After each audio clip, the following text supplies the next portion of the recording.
Hi. So I'm responding to his Kindle cover thing, which I thought was completely brilliant.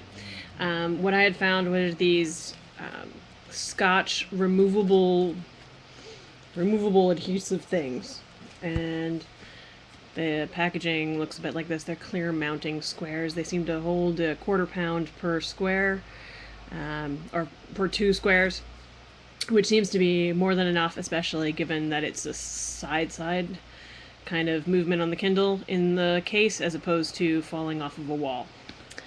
So he actually used book covers for this thing, and I have some sewing skills, and so I really wanted to have a cover that addressed all of the design issues that I wanted to have in a Kindle. In a Kindle case. The hinge piece here apparently is not very good, well working. But I also didn't want something that was really heavy. I didn't want it to interfere with any of the buttons, and there's buttons all over this thing. And then every case that I've seen other than that is somehow covering the screen in some way. Or, elastic straps here, all sorts of straps all over the place. Even sometimes a full gel sleeve with little flip back cover. And each of these just sort of addresses the fact that they put buttons all over the side of this thing in sort of a very ridiculous way.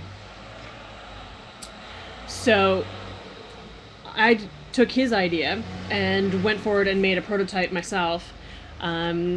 Looks like this. I have a bunch of fun leather scraps around, put a little binding thing and a little loop at the top.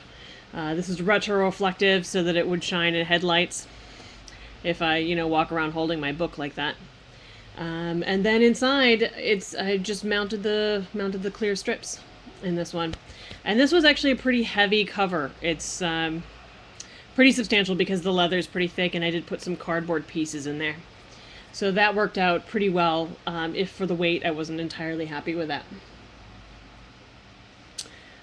For the other version, I made sort of a paperback Kindle cover that has some of the other issues that he addressed, and used a piece of a folder, in this case a red folder here. I put more sticky pieces here because I think this is the one I'm actually going to use. Lined it with some silk scrap that I have around, gave it some binding tape, and then made a flap piece that goes around the Kindle and holds it in like that. So the Kindle will stick there. I also made it a little bit larger than the other one. The other one went right up to the edge.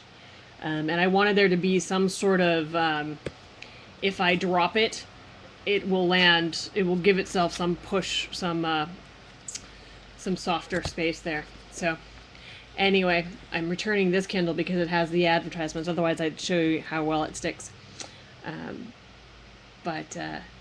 Yeah. So anyway, thanks for the inspiration, and I hope it works well. Thanks.